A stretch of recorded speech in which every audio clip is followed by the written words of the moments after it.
Emilio, bueno, estás promediando lo que es tu gestión, en realidad ya estás haciendo el traspaso a las nuevas autoridades.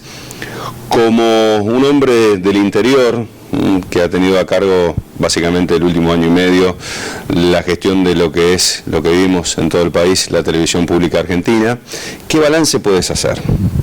El balance es sumamente positivo. La verdad que cuando nosotros ingresamos en el 2016, este es un directorio de RTA que está integrado por 7 miembros, un directorio plural después de la aprobación de la ley de medios que institucionaliza a RTA como la empresa que va a contener los medios públicos, la televisión pública, Radio Nacional y todas sus filiales.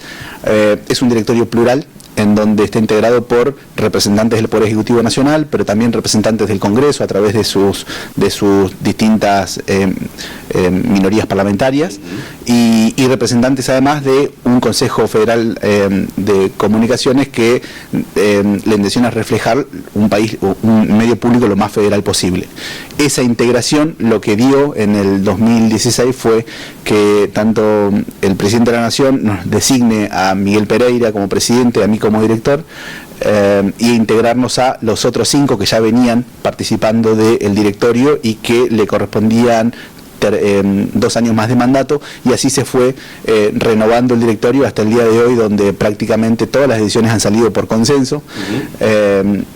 Y por lo tanto la administración de los medios públicos del Estado Nacional, como te mencioné recién, la televisión pública y la Radio Nacional, que haya funcionado en todos estos años, y que se haya podido desarrollar un plan como el que nosotros llevamos adelante, con el consenso político que ha tenido, la verdad que para nosotros es muy positivo. O sea que te quedan 2 años más de gestión. La ley indica que el directorio de Radio Televisión Argentina tiene que hacer sus cambios en 2 años desfasados de los cambios de poder de presidente. O sea, cuando uno elige legisladores nacionales, por ejemplo. Sí, hace hincapié en que lo ideal para el funcionamiento del sistema es que los miembros del directorio no sean cambiados por el Poder Ejecutivo Nacional cuando entra, sino que tenga cierta continuidad institucional. Nosotros creemos que es un criterio político de los 2 directores que entramos junto con la gestión de Mauricio Macri, que los 2 representantes del Poder Ejecutivo en el directorio corresponden al Poder Ejecutivo. Por lo tanto, creemos que el que tiene que designar o el que tiene que ratificar o reemplazar a esos directores es el Poder Ejecutivo. Por lo tanto, tanto Miguel Pereira como yo estamos a disposición de la ratificación presidencial, o si eventualmente quiere poner sus representantes propios, que me parece que es lógico y así creo que es sano que funcione. No así el resto del directorio, porque el resto del directorio lo que vendría a hacer es funcionar como pesas y contrapesas para un sistema de medios públicos lo más democrático posible. Te hago una consulta. Cuando asumieron la gestión, ¿qué objetivo se enmarcaban de la misión o los vectores hacia dónde tiene que ir la comunicación de la TV Pública Argentina? Digo esto porque sos una persona que venís de la Secretaría de Cultura cuando estuvo la gestión del ingeniero Macri en el gobierno de la ciudad. Ahora te tocó justamente estar a cargo o al frente también de este directorio de la Televisión Pública Argentina. ¿Hacia dónde lo quisieron dirigir en cuanto a contenido y en qué estadio quedaste? Nosotros pensamos siempre que los medios públicos de la democracia, si uno hace la mirada en perspectiva desde el 83 hasta ahora, que es lo que podemos tomar como evolución de los medios públicos, han tenido cambios y han tenido una evolución. Y en esa evolución ha tenido saldos positivos, por más que siempre haya habido marchas y contramarchas a lo largo de los periodos democráticos por la alternancia de signos políticos del gobierno y del Estado. Entonces, en esa perspectiva nosotros podemos analizar que desde el 83, cuando existía ATC, el famoso ATC, que por dado el contexto natural de esa época, los medios públicos reflejaban lo que era el accionar de un gobierno, con el devenir de los acontecimientos o de los acontecimientos históricos en el mundo mismo, ya los medios públicos se iban transformando en sistemas de medios donde lo que empezaban a reflejar no era tanto la actividad oficial de un gobierno, sino que se iban traspasándose a que sean medios del Estado y no tanto gubernamentales, y eso se fue asentando en el devenir democrático en el mundo entero. Es así, los medios públicos se terminan consolidando como el espacio más democrático que tiene el Estado, ¿no? Entonces, en esa línea, la evolución de estos medios, como te decía, a través de la creación del sistema de medios públicos en el 2001, donde empezó a hacerse un conglomerado de políticas públicas relacionadas a los medios públicos, después con la creación de RTA en el 2009, donde le incorpora a ese sistema de medios un directorio plural político, donde están todas las vertientes políticas representadas y los sectores de la sociedad civil también, hace que uno pueda tomarlo como saldo positivo. Obviamente que en esos saldos positivos también tiene que ir la democracia, ir accionando y tratando de gestionar para que esos medios públicos vayan puliendo sus aristas y que dejen de ser muchas veces tentados hacia políticas más sesgadas, ¿no? Nosotros cuando vinimos, y dentro de uno de los méritos que nosotros planteábamos, o objetivos que nos planteábamos y que nos parece que se fueron cumpliendo, es que nos planteamos medios públicos donde tengan todas las voces la posibilidad de expresarse, donde no haya listas negras, ni censura, ni proscripciones a gente que pueda entrar. Nosotros notábamos que eso sí sucedía hasta el 2016 en algunos de los medios públicos, por ejemplo la televisión pública, y la verdad que esta impronta y este accionar tan celoso de que este sea el espacio donde puedan todas las voces expresarse y no haya nadie que pueda estar limitado a entrar a un medio público como es el nuestro, y que además no haya temas que no se puedan tratar, porque acá estamos en absoluta libertad. Esos fueron objetivos que fueron cumplidos. La verdad que si uno se pone a ver quizá el estigma que se había creado en la televisión pública por 678 o por la utilización política del fútbol para todos, o de algunos programas que eran más bajada de línea que otra cosa, eso durante la gestión desde el 2016 en adelante de la programación, tanto en la televisión pública como en la radio, no existe más. Y existe. Del otro lado que los votaron, algunos dicen, bueno, pero se fue el péndulo para otro lado, le dieron espacio mucho a Eve Bonafini, como a otras personalidades que eran muy críticos con la gestión del presidente Macri. Bueno, ustedes cómo equilibraron todo esto, ¿no? Porque no va a haber sido sencillo buscar un sano equilibrio. Seguramente ir por la avenida del medio a veces no es tanto negocio, pero creo que desde el punto de vista del fortalecimiento de la democracia, eso es fundamental. Nosotros creemos y somos firmes defensores, eso lo ha ratificado, lo ha expresado y lo ha ratificado en todo momento el presidente Mauricio Macri, que los medios públicos tienen que ser, a diferencia de los medios privados o los medios que por ahí pueden tener otros intereses, los medios públicos tienen que garantizar que estén presentes las voces de todas esa enorme masa de minorías que existe en nuestro país, que quizá por una cuestión u otra no pueden estar en otros medios porque por decisión editorial quizá de otros medios privados, quizá no pueden tener su espacio. Sí lo tienen que tener en la televisión pública. Por eso nosotros cuando diseñamos nuestra política de comunicación en la televisión pública y en la radio, el espacio para nosotros es fundamental que estén todas las voces, aún las más críticas, porque eso es lo que hace en todo caso la riqueza de la democracia. Todas las voces ideológicas y también todas las tonalidades, porque el federalismo se hizo muy presente en esta gestión, también hay que reconocerlo. Programas como Festival País, que mostraron los festivales de cada uno de los lugares más recónditos de la República Argentina, como así también las programaciones que se daban a través de Radio Nacional, incorporando a las distintas redes que integran justamente de todas partes del país la radio y la televisión argentina, donde programas de Entre Ríos salían con Campo en Acción, o desde Ushuaia con su informativo, donde el informativo se amplió para que desde La Quiaca hasta Ushuaia también todo el mundo participe. Le fue dando una impronta de unión nacional que por ahí estaba siendo demandado. Y que a nivel de rating a ustedes les dio muy buenos resultados también, es decir, lo vieron ya como un nicho, como una decisión, como una ideología que vos tenés por ser entrerriano, Miguel un hombre jujeño, y así podemos seguir citando de distintas partes de la Argentina. Muy oportuno el punto, porque cuando nosotros planteamos nuestro plan de programación y de gestión, lo conversábamos tanto con el presidente Macri como con el ministro Lombardi, los lineamientos de programación. El primero es, obviamente, como te decía, el de todas las voces. Aquí no veníamos, como dice nuestro amigo Jorge Sigal, que era secretario de medios hasta el año pasado, de medios públicos. Nosotros no palpamos de ideología cuando convocamos a alguien a que trabaje en la televisión pública o en la radio. Eso por un lado, todas las voces. Pero por otro lado, este es un canal que tiene que reflejar absolutamente la nación, toda la cultura nacional y todo lo que pasa en el país, todo lo que nos pasa a todos. Este es el canal que llega a todo el país, es el canal nacional al cual todos los argentinos se lo sienten propio, porque la verdad que es propiedad de todos los argentinos.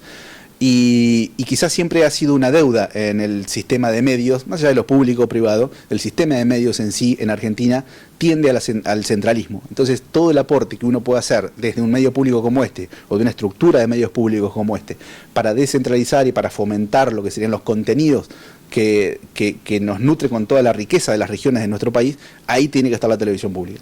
Entonces hicimos esta apuesta muy fuerte a la visibilización de los festivales y todas las festividades, pero también estar cerca de las cosas que van sucediendo en cada una de las provincias.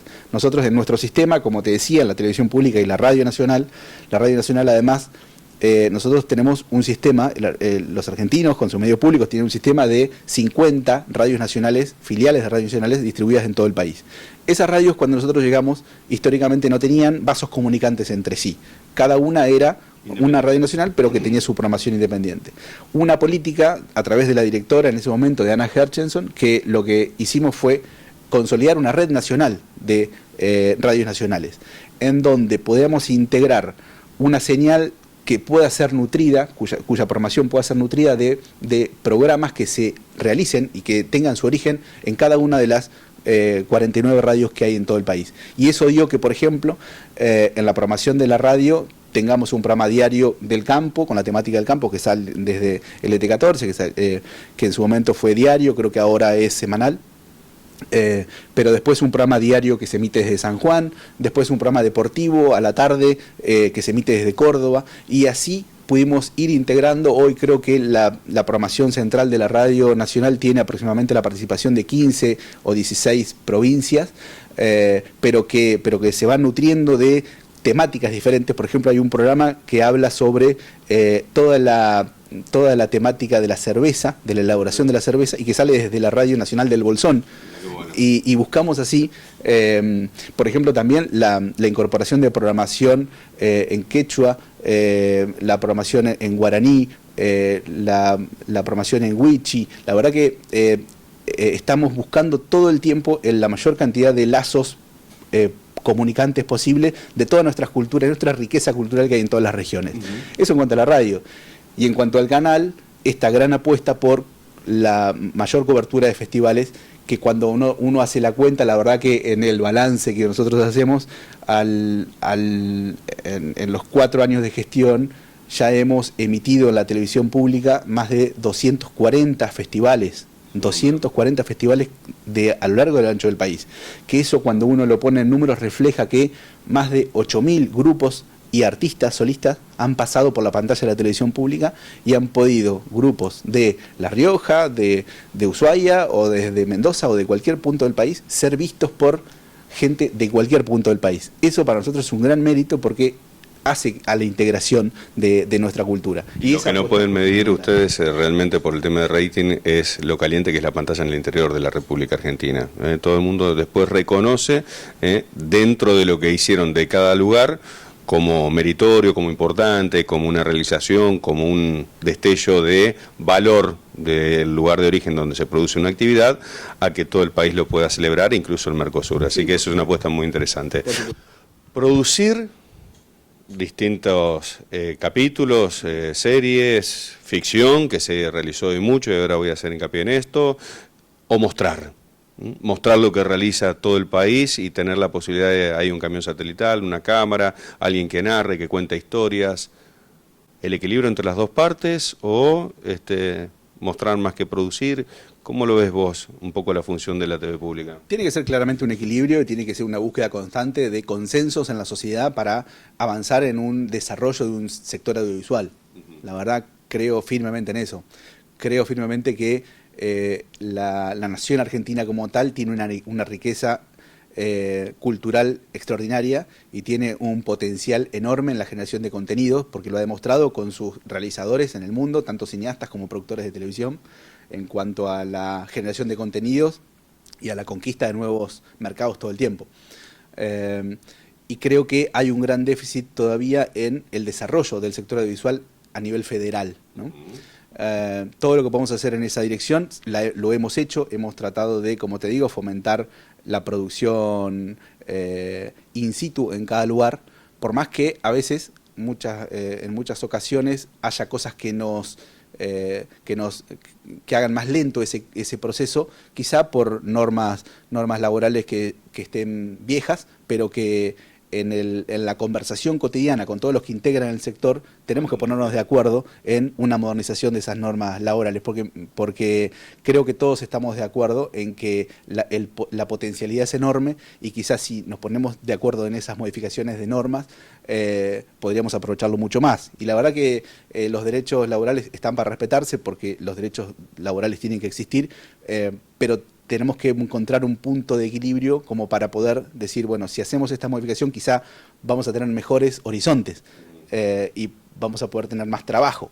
Y eso no quiere decir que uno tenga que dejar de lado un derecho laboral, simplemente ayornarlo, ¿no? Vamos al libro de Debbie Aber, según un contador. ¿Te quedó en el libro o en la parte del debe qué sin ejecutar, y en el de haber qué satisfacción a la hora de estar ya traspasando, por supuesto, la dirección técnica de este canal a la persona que venga? A ver, el debe, la verdad que más que quizá autocríticas, lo que sí puede haber es cosas que todavía no se han podido realizar y que a uno le hubiesen podido realizar con mayor velocidad. Como por ejemplo esto que te mencionaba del desarrollo más del sector a nivel federal. Hicimos todos los caminos y todos los pasos que podíamos dar. Seguramente el tiempo hará que las cosas se puedan seguir realizando o terminándose de realizar en algún momento, pero que el rumbo ya está tomado. Y en cuanto a las satisfacciones, la verdad que trabajar con un plantel, la televisión pública tiene un plantel profesional enorme, tiene grandes profesionales, grandes personas que hacen día a día la televisión, apasionadas de la televisión. Eso hace que uno trabaje muy contento en esto. Muchas veces las dificultades hacen que haya ciertas rispideces, pero que, insisto, en la conversación de esta gran familia es donde se sacan los mejores resultados. Creo que los objetivos que nos venimos a plantear fueron perfectamente cumplimentados, como por ejemplo esta despolitización polarizada de la programación se pudo lograr. Creo que se pudieron lograr esta integración con esta enorme cantidad de oferta en los festivales, pero también en lo deportivo, porque más son dos ejes que vienen de la mano: lo musical, lo deportivo y lo cultural. Lo deportivo, la televisión pública también tuvo un hito histórico, que fue haber transmitido en los últimos 4 años más de 50 torneos internacionales, dentro de los cuales encontramos los Juegos Olímpicos de la Juventud, los Juegos Olímpicos de Río, donde podemos llevar también a la pantalla de la televisión, que llega a todo el país, todos nuestros deportistas de todas nuestras disciplinas, que integrando las selecciones de un montón de deportes salen al mundo a mostrar lo que es el deporte argentino. Y eso, la verdad que cuando uno ve, por ejemplo, lo que pasó en los Juegos Panamericanos de Lima ahora, este año, por primera vez en mucho tiempo participaron más de 600 deportistas argentinos en diferentes disciplinas. Más de 600. Esos 600 tuvimos un medallero enorme. Y mostrar eso, y mostrar lo que significó durante mucho tiempo, muchos años previos a estos Juegos, como siempre sucede, el esfuerzo de todos esos deportistas, también marca eso, lo que queremos mostrar, esa cultura del esfuerzo en lo deportivo, el esfuerzo en que los argentinos, cuando queremos algo y trabajamos para eso, siempre tenemos buenos resultados. Y eso hay que mostrarlo, porque eso es lo que nos hace poder contagiar el entusiasmo. Eso me parece que para nosotros es un gran acierto, poder haberlo cumplido. Después obviamente quedan muchas cosas, pero creo que también está bueno pensar, como decían al inicio de la conversación, los medios públicos en una transición democrática, en una perspectiva donde siempre haya cosas para que el otro que viene pueda seguir haciendo, ¿no?